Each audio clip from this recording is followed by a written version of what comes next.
Le Link, après plus d'un an et demi, vient finalement de sortir de son range. Comme vous pouvez le voir, on est aux alentours des 9,60 $ pour le Link. Après un range qui a duré pendant pratiquement un an et demi, donc depuis mai 2022, ça fait approximativement du coup un an et 5 mois. Et voilà, depuis ce matin, on a le Link qui vient enfin de casser le range. Alors on est parti taper les 9,75 et c'est vraiment l'euphorie en ce moment dans les crypto-monnaies. Pourquoi? Parce qu'on a énormément de verre et littéralement partout. On a le Bitcoin qui vient de repasser par-dessus la barre des 30 000 $. On a Ethereum aussi qui vient de repasser au-dessus des 1600. On a le BNB à 216, XRP avec la SEC qui a abandonné le fait de faire appel, du coup qui est dans le vert. On est sur du 7% dans la semaine. On a le Solana aussi, très belle performance, 10% dans les dernières 24 heures. Par contre, faites gaffe parce que ce pump là, le pump qu'on a eu ici, lorsqu'on a eu le tweet de Cointelegraph. Donc pour ceux qui n'étaient pas au courant, voilà, Cointelegraph avait fait en soi ce tweet en disant comme quoi la SEC a approuvé l'ETF Bitcoin iShares, du coup qui était l'ETF de BlackRock. Et en fait par la suite ils ont dit comme quoi voilà, il y avait une erreur de leur part et que c'était pas bon et que c'était faux, c'est une fake news. Ensuite ils se sont excusés. Donc voilà, ce pump là qu'on a eu ici où on est passé de pratiquement 27 000 à 30 000 même un peu plus haut. Ce pump là bien évidemment dépendait de ce tweet de Cointelegraph. Tout moment, bien évidemment les gens vont vendre. Donc voilà, bien évidemment soyez prudents et toujours investir l'argent que vous pouvez vous permettre de perdre. Et on a du coup Chainlink 26% dans les dernières 24 heures. Pourquoi? Parce qu'on a eu du coup pas mal de nouvelles choses sur Chainlink, on a eu pas mal de nouvelles statistiques, etc.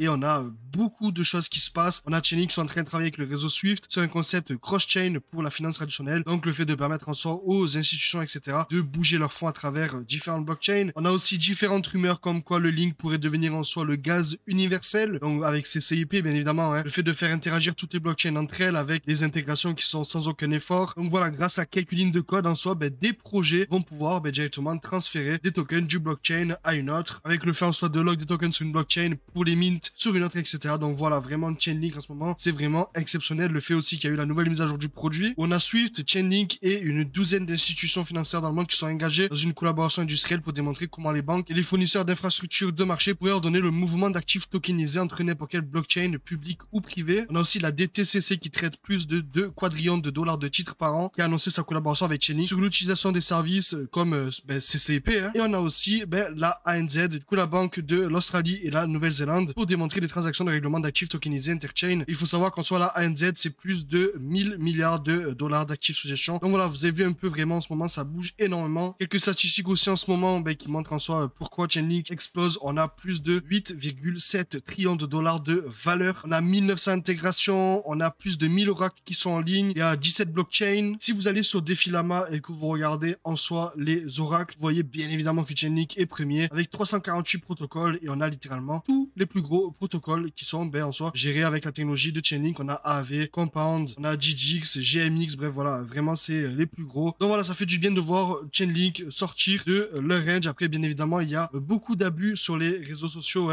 des personnes qui vont vous sortir des stats complètement folles, comme quoi le Link pourrait atteindre les 5000 $. Si on regarde vite fait le prix du Link, qui est à 9,55 à l'heure où je vous parle, on est sur un market cap en fully diluted à 9,58 milliards. Donc voilà, pour le moment, déjà atteindre l'ATH du dernier bull run, donc allez, les 50 $, ce serait déjà pas mal, sachant qu'on voilà, on est sorti du range. On ne pourra pas se mettre en mode up only. Et je pense que vraiment, et c'est vraiment faisable. Et je pense que 100 milliards de market cap pour Link, c'est faisable pour le prochain bull run. 200, 300 milliards, c'est aussi faisable, mais ça va être un peu compliqué. Donc je pense qu'aller 1 x 30 est faisable pour le prochain bull run. Moi, honnêtement, je vois bien le Chainlink dépasser déjà les 100 $, arriver pourquoi pas à 200 voire 300. Après, bien évidemment, ce n'est pas un gros investissement, c'est moi mon point de vue. Et voilà, entre tous les partenariats, toutes les collaborations, le fait voilà qui bosse avec la ANZ, puis Swift, etc.